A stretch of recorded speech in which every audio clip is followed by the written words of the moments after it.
ಇನ್ನು ಮುಂದೆ ಗೃಹಲಕ್ಷ್ಮಿ 2,000 ರೂಪಾಯಿ ಹಣವನ್ನು ಪಡಿಬೇಕಾದ್ರೆ ಈ ಒಂದು ಪತ್ರ ಕಡ್ಡಾಯ.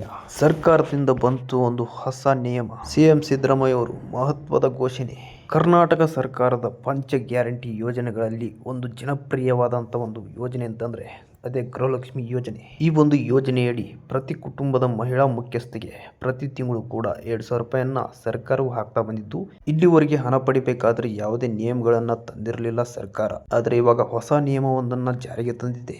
ಈ ಒಂದು ನಿಯಮಾನುಸಾರವಾಗಿ ತಪ್ಪದೆ ಎಲ್ಲ ಗೃಹಲಕ್ಷ್ಮಿಯರು ಕೂಡ ಕಡ್ಡಾಯವಾಗಿ ಈ ಒಂದು ಕೆಲಸವನ್ನು ಮಾಡಲೇಬೇಕು. ಮಾಡಲಿಲ್ಲ ಅಂತಂದರೆ ನಿಮಗೆ ಬರಬೇಕಾದಂಥ ಗೃಹಲಕ್ಷ್ಮಿ ಯೋಜನೆ 2,000 ರೂಪಾಯಿ ಅನ್ನೋದು ಜಮಾ ಆಗೋದಿಲ್ಲ ಅಂತ ಸಿಎಂ ಸಿದ್ದರಾಮಯ್ಯ ಅವರು ಖಡಕ್ ಎಚ್ಚರಿಕೆಯನ್ನು ನೀಡಿದ್ದಾರೆ. ಇತ್ತೀಚಿನ ದಿನಗಳಲ್ಲಿ ಒಂದು ಗಂಭೀರ ಆರೋಪ ಅನ್ನುವಂಥದ್ದು ಕೂಡ ಎದುರಾಗಿರುವಂಥದ್ದು. ಅದೇನೆಂದರೆ ಕೆಲವು ಫಲಾನುಭವಿಗಳು ಮರಣ ಹೊಂದಿದ ನಂತರವೂ ಕೂಡ ಅವರ ಖಾತೆಗೆ 2,000 ರೂಪಾಯಿ ಅನ್ನುವಂಥದ್ದು ಜಮಾ ಆಗುತ್ತಿರುವಂಥ ಕಾರಣ ಸರ್ಕಾರದ ಕೋಟ್ಯಾಂತರ ರೂಪಾಯಿ ಹಣ ದುರ್ಬಳಕೆಯಾಗುತ್ತಿದೆ ಅಂತ ಇವಾಗ ಒಂದು ಬೆಳಕಿಗೆ ಬಂದಿರುವಂಥದ್ದು. ಆ ಹಿನ್ನೆಲೆಯಲ್ಲಿ ಸರ್ಕಾರದ ಈ ಒಂದು ಹೊಸ ನಿಯಮವನ್ನು ಜಾರಿಗೆ ತರಲು ಮುಂದಾಗಿದೆ. ಆ ಒಂದು ಹೊಸ ನಿಯಮ ಏನು ಅಂತಂದರೆ ಪ್ರತಿ ವರ್ಷ ಜೀವಿತ ಪ್ರಮಾಣ ಪತ್ರವನ್ನು ಕಡ್ಡಾಯವಾಗಿ ಎಲ್ಲ ಗೃಹಲಕ್ಷ್ಮಿಯರು ಕೂಡ ಮಾಡಿಸಲೇಬೇಕು.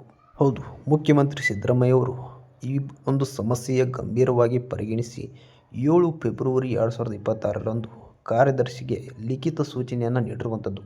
ಇನ್ನು ಮುಂದೆ ಗೃಹಲಕ್ಷ್ಮಿಯರು ಈ ಒಂದು 2,000 ರೂಪಾಯಿಯನ್ನು ಪಡಿಬೇಕಾದರೆ ಪ್ರತಿ ವರ್ಷ ಕಡ್ಡಾಯವಾಗಿ ಜೀವಿತ ಪ್ರಮಾಣ ಪತ್ರವನ್ನು ಸಲ್ಲಿಸಬೇಕಾಗುತ್ತದೆ ಎಂದು ಸಿಎಂ ಸಿದ್ದರಾಮಯ್ಯ ಅವರು ಒಂದು ಮಾಹಿತಿಯನ್ನು ನೀಡಿದರು. ಈ ಒಂದು ಪ್ರಮಾಣ ಪತ್ರವನ್ನು ಬ್ಯಾಂಕ್ನಲ್ಲಿ ಸಹಿ ಅಥವಾ ಬಯೋಮೆಟ್ರಿಕ್ ಮೂಲಕ ಸಲ್ಲಿಸಬಹುದು. ಪಿಂಚಣಿದಾರರು ಪ್ರತಿ ವರ್ಷ ಲೈಫ್ ಸರ್ಟಿಫಿಕೇಟ್ ಸಲ್ಲಿಸುವಂತೆ ಈ ಒಂದು ಗೃಹಲಕ್ಷ್ಮಿ ಯೋಜನೆಗೂ ಕೂಡ ಈ ಒಂದು ವ್ಯವಸ್ಥೆಯನ್ನು ಅಳವಡಿಸಲಾಗ್ತಾ ಇದೆ. ಇದರಿಂದ ಮರಣ ಹೊಂದಿದಂತಹ ಈ ಒಂದು ಗೃಹಲಕ್ಷ್ಮಿಯರ ಖಾತೆಗಳಿಗೆ ಹಣ ಹೋಗುವುದನ್ನು ತಡೆಯಲು ಸಾಧ್ಯವಾಗುತ್ತಿದೆ ಎಂದು ಇವಾಗ ಸಿದ್ದರಾಮಯ್ಯ ಅವರು ಈ ಒಂದು ನಿಯಮವನ್ನು ಜಾರಿಗೊಳಿಸಲು ಮುಂದಾಗಿರುವಂಥದ್ದು.